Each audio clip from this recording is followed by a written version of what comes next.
Garry Rogers, a legend of our supercars game and of Australian motorsport. We farewelled him at his funeral this week, Jen. So a beautiful job there. Liam Berkeley from Supercars Media, who edited that piece, did a really beautiful job to encapsulate. Well, there was a lot of content to choose from. Let's put it that way, with Gaz and with the dress-ups and the racing from over the years and the family stuff. But tell me about this week with his funeral and the last week or so. What have you taken away from some of the stories that have been told, some of your own reflections, some of the stuff that's come up in the aftermath of his passing? Well, yeah, first of all, Noons, I thought you did a great job with that piece as well. So congratulations on that. I've watched it 4 or 5 times now. I think it's bloody good.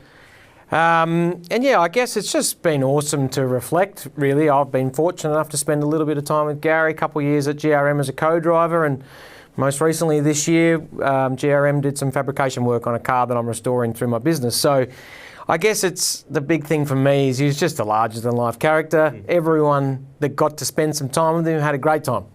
And, you know, it's the character that he was that we're all going to miss. And there I am as a young bloke. We dragged Gaz out on the track parade in 2013 at Bathurst, which was really cool. That was for 50 years of GRM, and they're 2 years that I'll cherish in my racing career forever. Did you manage to escape, or is that the worst dress-up that you had to go with in terms of the 2 years, 2012 and 2013? Well, it was funny that we were at the Gold Coast when the news came through about Garry's passing, and it made me remember those bloody race suits he got us to wear on the Friday. So he was always Loud Shirt Friday. Yep.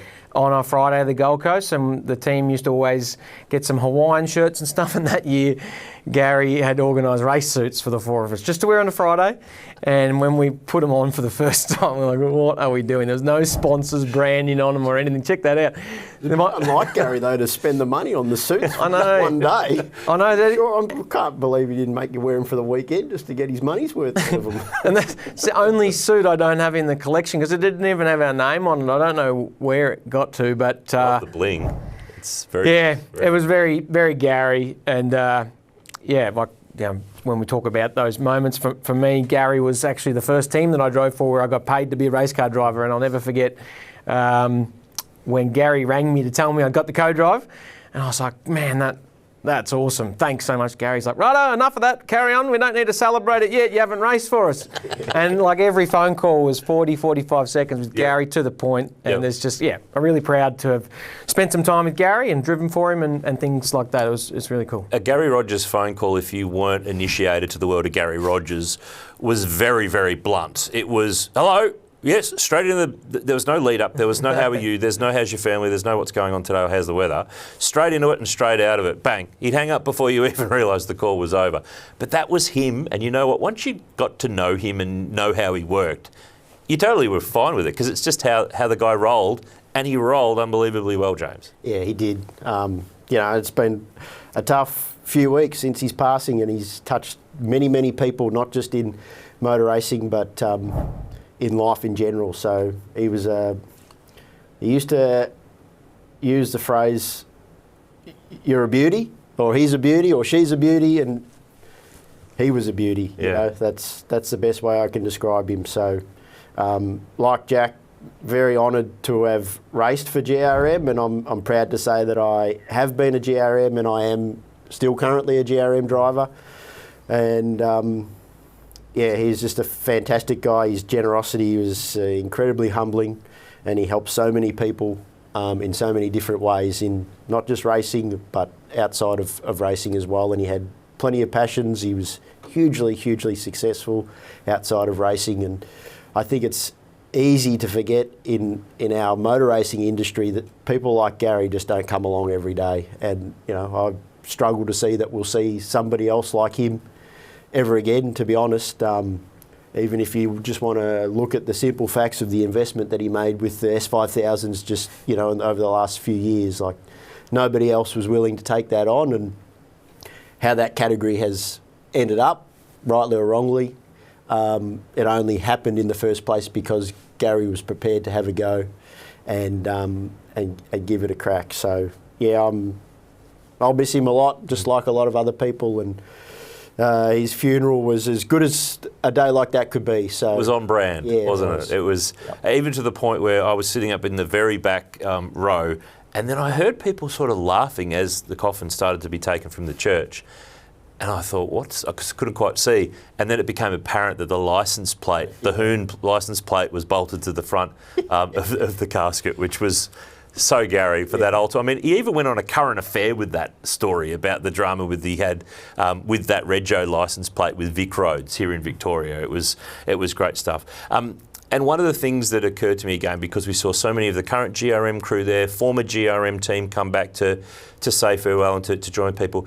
GRM, you got to get a nickname. That was the Gazza thing. What did you escape? I don't remember ever hearing you cop a GRM nickname. No, and Garry couldn't quite come up with one for me for whatever reason. And the year in 2013, every crew member got a round on the car with their sticker as their cartoon on the wing end plates, and I never got that. But we used to laugh about how he kind of couldn't come up with a nickname for me. But when the flight itinerary would come out for the team and it was their full names, I had no idea who the crew were because Gypsy and Stiffy and Krusty, like I didn't realise what their first names were. Squiddy, there he is. Those guys there. So Squid is Mitchell Feeney. Yeah. Nobody would know who Mitchell Feeney is. And Gypsy's Jeffrey Marshall. The first time I saw that, I thought, who the hell's Jeffrey Marshall? He's only been there for 25 plus years. James, you picked up, I mean, you had 2 eras at GRM. You had your full-time supercar period and then the more recent period with the Trans Am stuff and the like.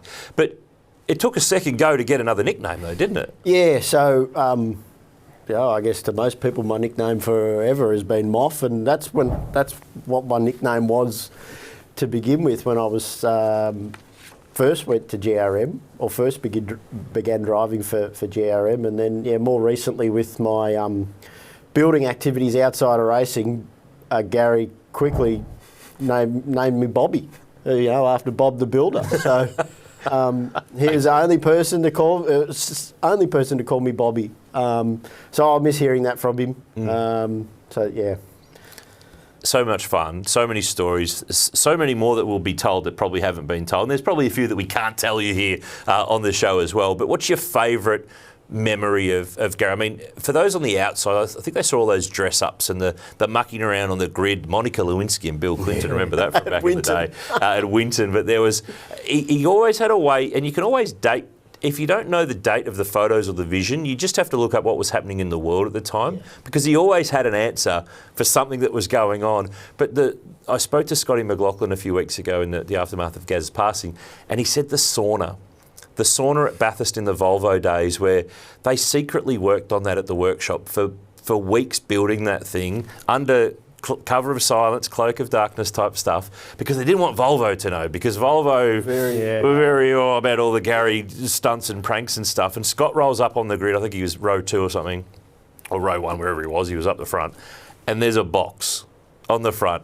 Crack open the door, and we saw the photo on that piece before, there's Gaz in a towel. I mean, who else would think of it, let alone actually follow through on doing that stuff? I mean, he's a character, and I think I said in that package, they broke the mould, absolutely one of a kind. And he's going to be paid tribute at Mallala at the Mallala Homecoming event, which is the next round of the Trico Trans Am Series. A bunch of GRM cars will be there, including the 2000 winning Commodore.